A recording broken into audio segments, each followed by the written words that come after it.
आज सिर्फ मिलने का ही पर्पज़ है, कोई और पर्पज़ नहीं है। सिर्फ इतना है कि एक बार बच्चों से मिला जाए। ठीक है, आपकी रील बनाने के लायक तो हो गया रिकॉर्डिंग। अब अगर आप इसको बंद कर लेंगे तो मैं थोड़ा ज़्यादा कंफर्टेबली बात कर पाऊंगा आपके साथ। आप पूरा रिकॉर्ड करेंगे, इतनी है मेमोरी आपके, इतनी मेमोरी है आप लोगों के फ़ोन में। ये देखो स्टाइल देखो, पूरा 360 डिग्री में इन्होंने सेल्फी आ गई। उससे मैं और आप और बाकी सब लोग भी होंगे बहुत सारे। इन सबको हटा देना एआई की मदद से। कैसे हैं आप लोग? अच्छे हैं? बहुत अच्छे हैं। आप लोग बुनियादी रूप से रांची से ही हैं या झारखंड के बाकी इलाकों से हैं? और ऐसे कितने बच्चे जो झारखंड के बाहर से हैं? ऐसे भी हैं? अच्छा, कहाँ से हैं आप? अच्छा, झारखंड से ही हैं। आपने गलती से हाथ खड़ा कर दिया है ना। आपके चेहरे का भाव बता रहा है कि ये तो अब तो मैं फंस गई हाथ खड़ा करने के बाद, अब मैं क्या करूं। अच्छा, फिर से सुनिए, जो बच्चे झारखंड से नहीं हैं, झारखंड के बाहर से हैं, वो कौन कौन है? हाँ, आप कहाँ से हैं? वेस्ट बंगाल से। वेस्ट बंगाल में कहाँ से? बर्धमान तो यहाँ से बॉर्डर ही है ना। अगर आप जाएंगे पश्चिम बंगाल तो मतलब एंट्री वहीं से करेंगे ना। हाँ। और कौन कौन थे? हाँ, आप कहाँ से हैं? पटना से हैं, क्या बात है। आप? भागलपुर से हैं आप। अच्छा अच्छा अच्छा। मतलब जनरली बिहार से कुछ बच्चे हैं, एक पश्चिम बंगाल से हैं। कोई ऐसा बच्चा जो पश्चिम बंगाल और बिहार से भी ना हो? आप कहाँ से हैं? हाँ, छत्तीसगढ़ से। उठो उठो उठो, उठो तो सही भाई, उठो तो। छत्तीसगढ़ में कहाँ से? कहाँ से? रामानुगंज। ये जिला है या जिले का भाग है? हाँ, तो जिला कौन सा है? कौन सा? हाँ, सरगुजा। तो ऐसे बोलो ना। अब गांव का नाम बोलेंगे तो कैसे मैं पहचान पाऊंगा?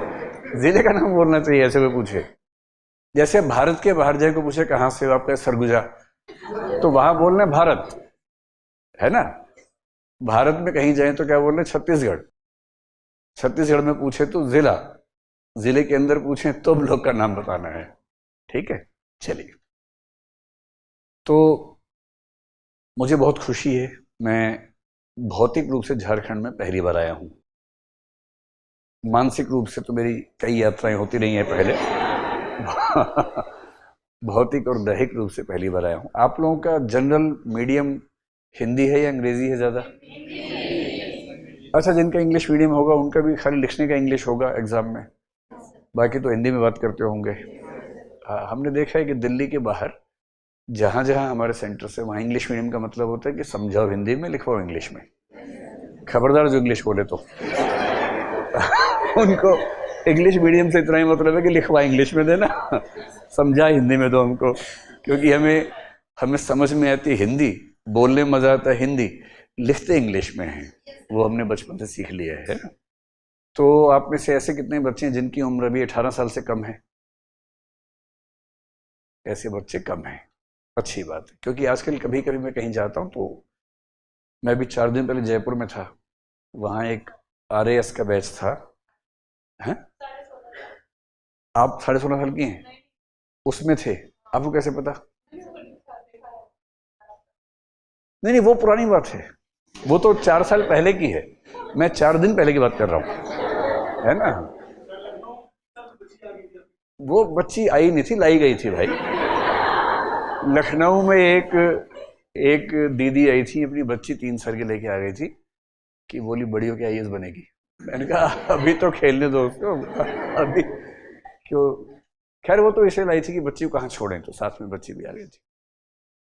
तो मैं भी 4 दिन पहले जयपुर में एक बैच पे गया, तो वहाँ लगभग आधे बच्चे, 300 बच्चे थे लगभग, करीब 150 बच्चों की उम्र वहाँ 17 साल से कम थी। तो वहाँ एक नया ट्रेंड है कि 12वीं क्लास के तुरंत बाद बच्चे ग्रेजुएशन प्लस साथ साथ आरएएस की तैयारी करते हैं। आईएएस की नहीं, आरएएस की, जो वहाँ का पीसीएस है, पब्लिक सर्विस कमीशन वाला एग्जाम है, उसकी तैयारी करते हैं। दूसरा, आप लोगों की बैकग्राउंड सामान्यतः साइंस की है, कॉमर्स की है, या ह्यूमैनिटीज की है, ये मैं जानना चाहूँ। कितने बच्चे साइंस बैकग्राउंड से हैं? ठीक है। और कॉमर्स से? ठीक है। और ह्यूमैनिटीज से, आर्ट से मतलब? तो साइंस नंबर 1 पे है, लगभग टक्कर देता हुआ आर्ट्स है, और कॉमर्स जैसे देश में बहुत पीछे चल रहा है वैसे यहाँ भी काफ़ी पीछे चल रहा है ना। कॉमर्स को लेके भी लोगों में रुझान थोड़ा सा कम है, हालांकि होना चाहिए। कॉमर्स बहुत बढ़िया फील्ड है, बहुत ही बढ़िया फील्ड है। हाँ, जैसे सीए एक बड़ा अच्छा, आजकल तो मैं बच्चों को बोलता हूँ कि अगर वो सीए का रास्ता सोचें तो बहुत अच्छा रास्ता है। और इंटरेस्टिंग बात है, उसके लिए कॉमर्स की पढ़ाई पहले की ज़रूरी भी नहीं है, मतलब की है तो अच्छा रहता है लेकिन अनिवार्य नहीं होता है। पहले क्या था कि एक साल में करीब 10,000 बच्चे सीए बनते थे। पिछले 1-2 साल से भारत सरकार ने उसमें थोड़ा सा इनपुट बढ़ाया है और अब 30,000 बच्चे सीए बनते हैं एक साल में। और सीए बहुत ही सेफ करियर है। तो आजकल मैं बच्चों से बोलता हूँ, कॉमर्स बैकग्राउंड वाले बच्चों से, कि हड़बड़ी मत करो, जल्दी से 3 साल लग के अपना बीकॉम करो, साथ में सीए भी निपटा दो। एक आध साल एक्स्ट्रा लगे तो भी करो, सीए खत्म करो। कम से कम एक आपके हाथ में अच्छा ऑप्शन रहे जिंदगी गुजारने का। उसके बाद अगर मन है तो कुछ और, सिविल सर्विस है, स्टार्टअप है, कुछ और करने का मन है, वो सब करो, है ना। क्योंकि हम एक ऐसे देश में जहां कंपटीशन बहुत ज्यादा है। अब कंपटीशन बहुत ज्यादा है तो हम कुछ कर तो सकते नहीं, सिर्फ ये कर सकते हैं कि अपनी क्षमताएं बढ़ाएं, अपने आप को बेहतर तैयार कर लें, और फिर जैसा होगा उसमें लड़ेंगे, जूझेंगे सबके साथ। तो मैं आपको थोड़ा सा, देखिए आज का पर्पस बिल्कुल ये नहीं कि मैं आपको पढ़ाने के लिए आया, मैं तो आपसे गप्पे मारने के लिए आया हूं बेसिकली, है ना। तो मैं आपको पहले ही बताता हूँ कि मेरा झारखंड से कितना परिचय है। आप मुझे नंबर देना 10 में से कि मैं कितने नंबर के लायक हूं। तो मैं कहाँ से हूँ आपको अंदाजा है? हाँ, भारत में एक राज्य है हरियाणा, शायद आप जानते ही होंगे, दिल्ली के नजदीक ही है। उसे दिल्ली को 3 तरफ से घेर रखा है, सिर्फ एक साइड बची, वहां से यूपी ने घेर लिया नोएडा से। बाकी एक तरफ गुड़गांव, एक तरफ फरीदाबाद, एक तरफ रोहतक, एक तरफ सोनीपत, 4 साइड से हमारे राज्य ने घेरा हुआ दिल्ली को।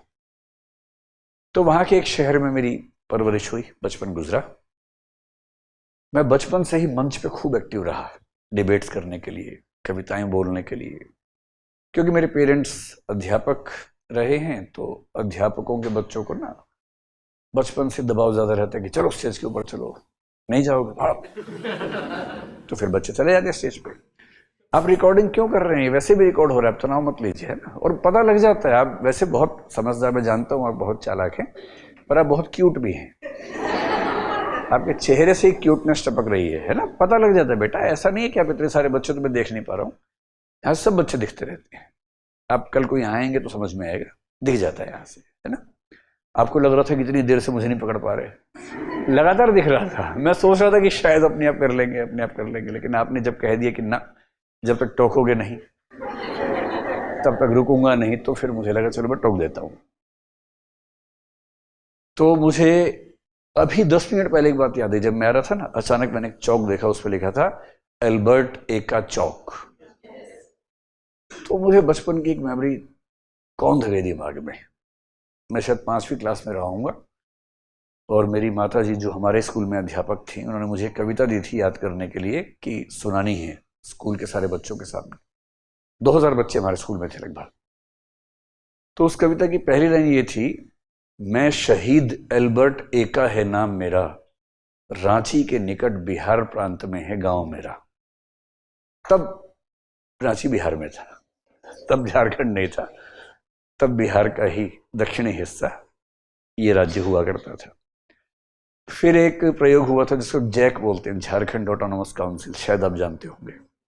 क्योंकि मैं जब आईएएस एग्जाम दे रहा था उस समय झारखंड आंदोलन चल रहा था बहुत जोर शोर से।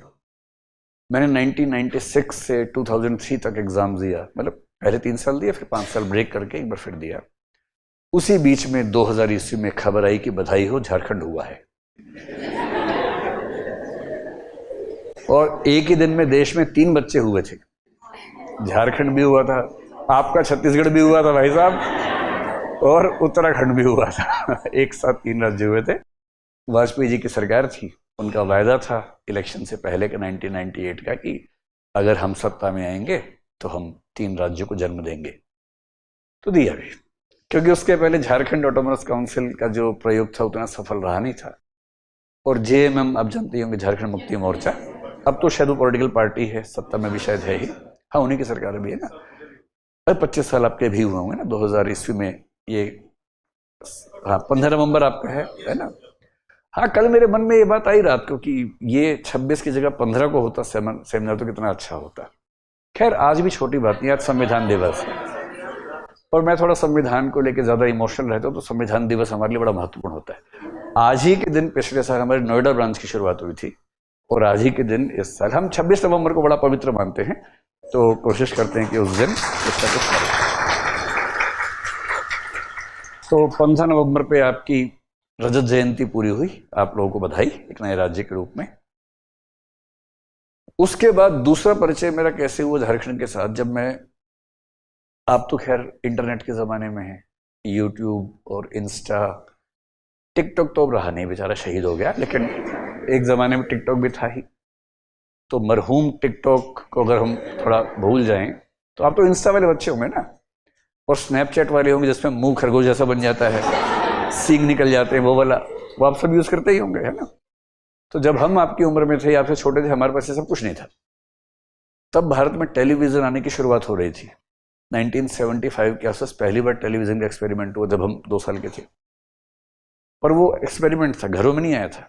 घरों में तो बहुत बाद में 85 के आसपास, वही ब्लैक एंड वाइट टीवी, बहुत ऊंचा एंटीना लगता था, एक बच्चा घर का एंटीना सेट करने में खर्च हो जाता था। वो दिन भर छत पे टंगा रहता था एंटीना ठीक करने के लिए, ताकि बाकी लोग देख सके। तो हम तो उस जनरेशन के लोग हैं। तो उस समय रेडियो सुनने का रिवाज ज़्यादा था, है ना, ऑल इंडिया रेडियो, उस पर विविध भारती चलता था। और विविध भारती में एक खास जगह थी जो बहुत प्रसिद्ध थी, उसका नाम है झुमरी तलैया।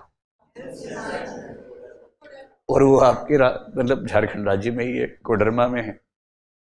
हम बड़े होते तो परेशान हो गए कि झुमरी तलैया क्या चीज़ है ये। जब कोई गाना आता था उसके पहले 15-20 नाम आते थे कि यहाँ से इसने, वहाँ से उसने फरमाइश भेजी, और हर गाने की फरमाइश में 6 नाम, चुन्नू, मुन्नू, गुन्नू, पुन्नू, ये सब झुमरी तलैया से ही होते थे हमेशा। इतना प्रसिद्ध हो गया झुमरी तलैया, हमें लगता पता नहीं कौन सी जगह है, कभी ना कभी जाएंगे वहाँ ज़रूर।